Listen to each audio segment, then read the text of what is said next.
actually working now. We're gonna find out here in just a minute. Find out. Yep. So what's going on, guys? How y'all doing today? We are live. Online. We are live. I just got the alert. How are y'all doing? We're sitting here in the Watchtower Coffee and Cafe, one of our favorite nerdy coffee hangouts. It's amazing in here. Yes, just setting everything up, guys, and then. But yeah, we want to talk about what do you guys know about Doctor Strange and Rogue One and what they have in common. So we are about 2 weeks away from Doctor Strange, and we are getting really excited. There's a lot of anticipation around this film, and the Rogue One trailer just came out, the new one, and one of the coolest things about that is it showed us a little peek onto some of the characters, and one of the main characters in that film is also one of the main characters in Doctor Strange. Two big blockbuster films, and they have something in common. Yeah, that's pretty cool. It is pretty cool. So I'm trying to do Facebook Live. I'm not ignoring you guys. Give me a moment. I feel like I'm alone here. So Mads Mikkelsen is in both of these films, and he is a phenomenal actor. And if you watched the latest Rogue One trailer, they basically told us that Mads' character is the father of Felicity's character, and she's the main heroine of the film. And he is also in Doctor Strange. So two big blockbusters coming out just months apart from each other, and a phenomenal actor. Can he carry both of these? We're live on Facebook both of these as well. roles? What do you guys think about Mads and what he's doing? Of course, people probably have seen Mads from Hannibal. Have you guys seen Hannibal? I have never watched Not seen Hannibal before, but I know he's been in that. I just recently watched him in a movie called The Royal Affair, which was pretty good. But I'm excited to see. I'm really excited about his character in Rogue One, because we weren't sure really what his character was, and then when we found out that he started good, then maybe evil. Maybe a bad guy in Rogue One if you watch the trailer, and he's definitely, I think he's definitely a bad guy in Doctor Strange looking at the trailer. Looking at the trailer, I would guess, but you never know, because they can throw you in a loop there. Trailers are so different from the actual film. I'm just doing technical difficulties, making sure everything looks okay. It's funny, on YouTube it looks pretty awesome. We look pretty good. We look pretty good on the YouTubes. So I'm Val, and Mike. I'm the archivist. Yep, and me, I'm Bobby. We gave you a name. I'm the renderer. The renderer, that's right. I am the renderer. I'm Mrs. Business, so I'm all business, but I'm usually fun Star Wars business. So, let's talk about it. Let's talk about Mads, and let's talk about these two characters. I don't think they're going to have a ton of screen time in either of the films, but Probably I think not. that both of the characters are going to be a pivotal character that helps the movie turn. Now, if you watch the new Rogue One trailer, what I'm getting from it, and maybe we should watch it while we're doing this, what I'm getting from his character is he's going to be the main heroine's father, Felicity's father, in the film, and he is one of the people, if not the one person, that really helps build the Death Star. Like, he's the brains behind the Death Star. So now she has to go find him and either bring him back to the rebel side against Darth Vader, or she's going to have to take him down. So she's going to have to make some decisions there. Makes sense. Very Luke Skywalker. I know, right? So it's very, similar to The Force Awakens or to any stories that you have to have that conflict. But I'm very excited. One of my screensavers right now is Mads when he's coming up out of the fields in Rogue One, because I think, again, it's going to be a pivotal character.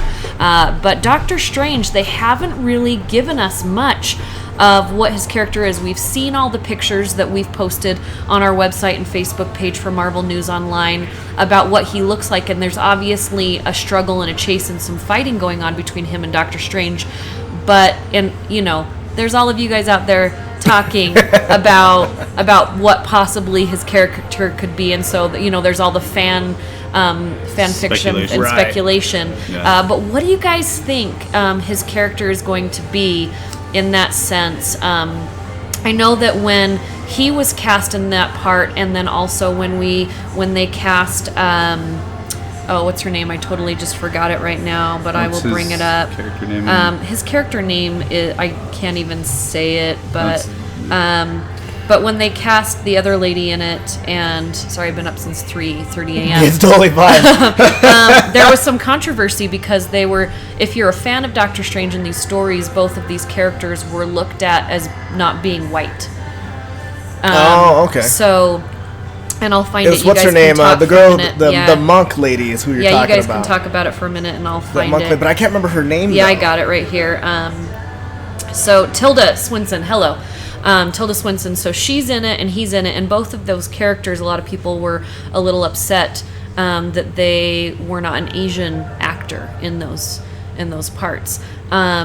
So I don't know, your thoughts on this? Your thoughts on this? It's the same that goes when they made the changes to Spider-Man with Miles Morales, right? It's not Peter Parker. It's make Spider-Man a black guy, and now in the new universe with Spider-Man, how she's SpiderGwen, right? And so now you got SpiderGwen, now you got a female character. It's just the writer's way of kind of showcasing the fact that I think we're all equal in a sense, and it doesn't bother me because anybody can be a monk.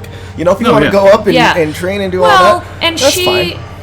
And she's kind of an oracle if you really know what's behind that. So she is a monk, but she is also very much beyond the realm of reality. And that, if you look at it deep enough and you really want to put your own spin on it, that can take the space or time of anyone, so you can change. So if we look at the magical parts of Doctor Strange, because yes, he is a wizard, but he is a magician, but he is all of these things, and I mean, let's not kid ourselves. The whole situation where she's in the middle of that, the area where they meet, that room, that's totally a Matrix room. It is. No. I completely feel that was like a take from the Matrix, and how they're like in the dojo. Yeah, I was going to say dojo, but I don't know if that's the correct word for that. So I no. But the space that they're in, that's totally a scene from the Matrix. Almost, the same coloring, the same cinematography, some of the moves, and then if you look at the way in the trailers that the Earth kind of folds out in all the cities. I saw that in a Leonardo DiCaprio movie, so... and that's what I was thinking when I saw the trailer, too. I thought, well, all right then. We all get inspired from other things. All movies take inspirations for other movies. Absolutely. So I don't understand, and I get it, the whole, we need to have more Asians and more minorities in films. But I think that if you look at it in a certain way, I'm happy that it's a strong female actress in this role. Right. You know what I mean? So we could look at it from any different thing. And Tilda Swinton, I mean, she's crazy. She's crazy good, but she's a little crazy. So I'm excited to see this. But back to Mads, I think the fact that he landed both of these films, I'm sure he had no idea that they were coming out so close together. Right. But two big back-to-back, which I believe will be blockbusters. This holiday season is going to be good. Gosh, you know what? And it's funny. I'm just not. I'm not a fan of prequels. Yeah. And so the whole in between, episode 1 and episode 2 kind of thing, or whatever it is. Okay, and you know how I feel about Star Wars. Okay, Star Wars. Oh yeah, you're a my life. Yes. And I'm going to say this, and I know I'm probably going to get some backlash for this. I would hope so. After I saw the newest trailer for Rogue One, I watched it probably about 15 times in a row. Okay. I had to make sure. I think this is going to be the best Star Wars film made. Really? I do. I think that being able to use the type of filmmaking that we have available to us, all the technical things, I think having the actors available, I think having now this story where they can be dark and they can be gritty, but they can still be Star Wars epic, because it's a different kind of things. I don't just throw that word out. I really think it's going to be my favorite. Now I might swallow my words in December when I see it, And I love all the other Star Wars films, every single one of them. But I think this, so far, looks like it's going to be my favorite one. It's a war. It's the war in Star Wars. And we've seen the battles. Okay, we've seen the battles and the shooting, and we've seen the angst and all of that. But this is the war in Star Wars. And I'm really hoping you're right. Yeah. Because I did not like the prequels. I know they had and we've talked. Yeah. I didn't like the prequels. I did not like Episode 7. I didn't like it. So I would love one of the new Star Wars films coming out. Because my heart still lies in 4, 5, and 6 now, I guess. The original trilogy. And I've got no problem loving something new, and I really want them to bring that story and make me love it.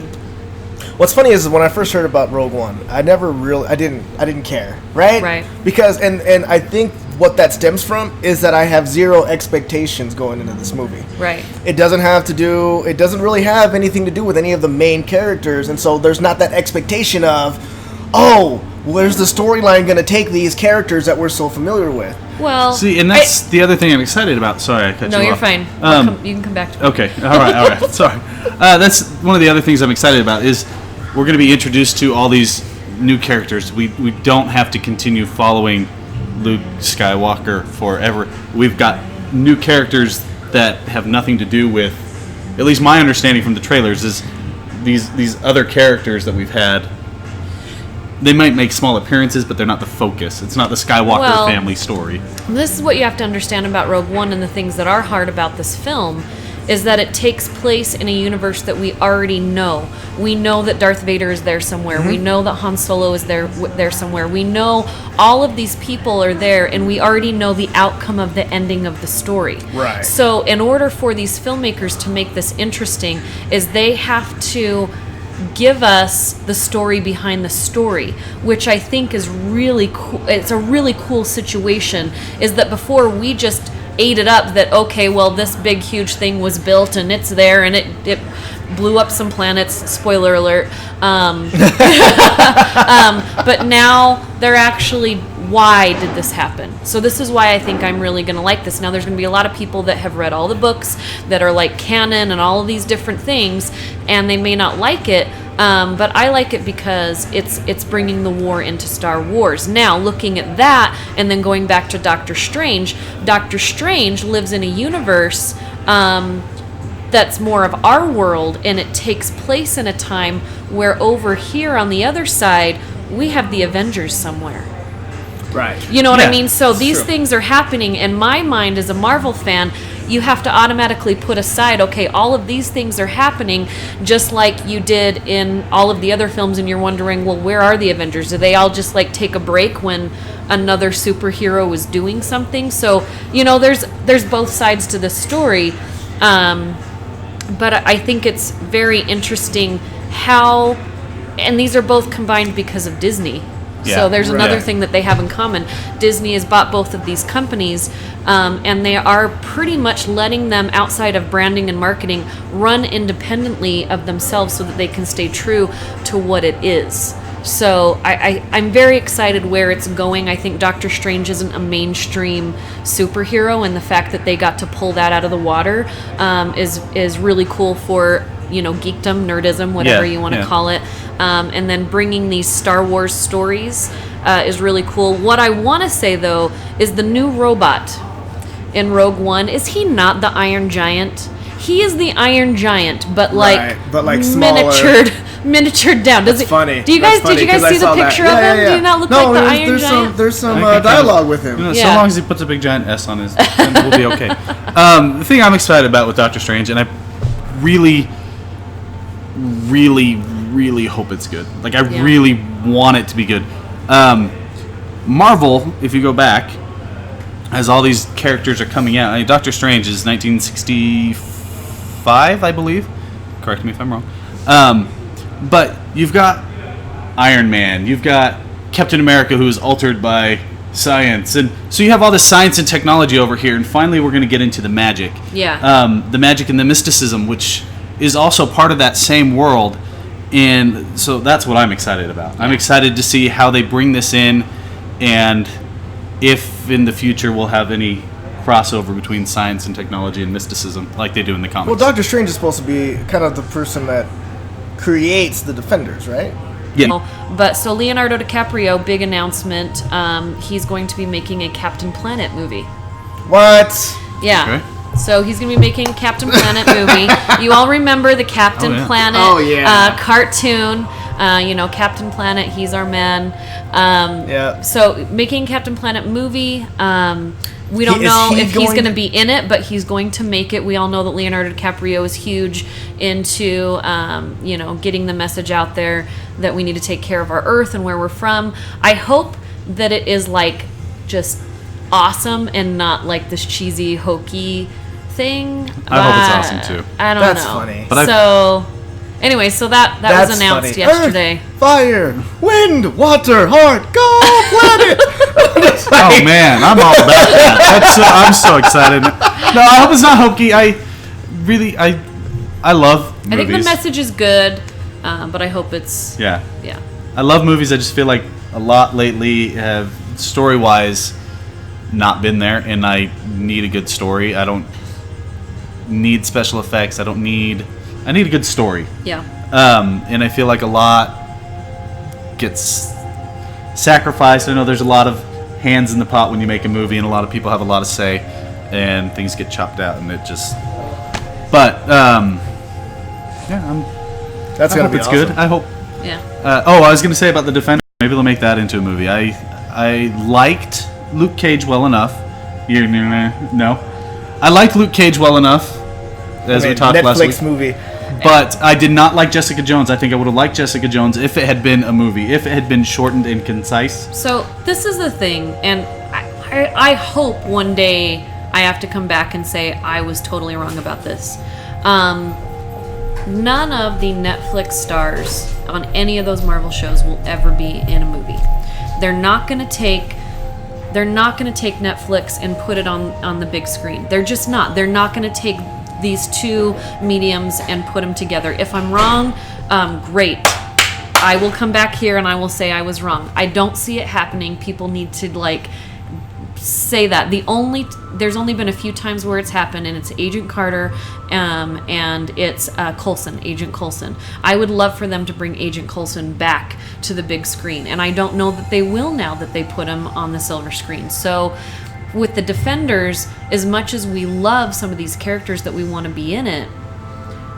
Well, and I'm not saying I want Yeah. a Jessica Jones movie. Absolutely. Yeah. I'm saying it would have been better as a movie. Yeah. Luke Cage, I think is fine. A lot of people think you're wrong. Well, those people are wrong. I'm right. They're wrong. No. So all I'm saying with Defenders is maybe, setting it aside, maybe it is better to rethink that plan and go, okay, let's just make it a movie and see how it goes. Yeah. Rather than trying to stretch it out into 16 episodes that nobody cares about. I think if they do that, they will let the Avengers play out. We have Avengers Infinity War, or whatever the crap they're calling it now, coming out. And, you have 1 and 2. And I think they have to close that story before they open up another one. That's just what I think that they're going to do, and that's why they took the Defenders off Makes the sense. timeline. And that makes sense because it's not over Which yet. means that it wouldn't be until 2024 before the Defenders could even be a possibility. Gosh, 2024. Yeah. I'm going to be so old. Nobody's going to care at that point. You know what they should do? They should do a Doctor Strange Star Wars crossover. And maybe it's Doctor Strange that teaches Luke the... No, I'm just kidding. And let's just bring some phasers onto the... No. Phasers are that's completely funny. irrelevant. I know. All right, guys. I guess because we're running out of battery. Yeah. And Battery on this one and on that one. And so, in closing, what we're gonna do is we're gonna be here next week around same time next Wednesday at noon. It's gonna be the last broadcast before same bad time, same bad channel. This is going to be the last broadcast before we all go see Doctor Strange. So make sure you do your Doctor Strange research. Make sure you come with your questions and all that. And then we're going to see Doctor Strange. And then the following Wednesday, so in 2 weeks from now, we're going to do a huge Doctor Strange, huge spoiler. No, I'm just kidding. Huge non-spoiler review. And then that next Friday, the Doctor Strange will come out. So we'll see. We'll be seeing Doctor Strange on November 1st. We'll come at you on November 2nd. So be ready with your questions. We'll do everything that we can within the legal boundaries of us seeing it before you on answering your questions. And we'll actually have some really cool little collectible Doctor Strange gifties to give away that we'll send out to a few people that comment and bring the questions. We have some Doctor Strange collectible stuff that the studio has given us. Yay! Who wants free stuff? Everybody likes free stuff. Yeah. What's going on, Dennis? How's it going? Thanks for joining. Thanks, Dennis. As we're signing off. But all right, guys. Like, subscribe to the video for more Marvel News Online content. Just go ahead and smash that subscribe button, smash that like button, and we'll join you next time. See ya.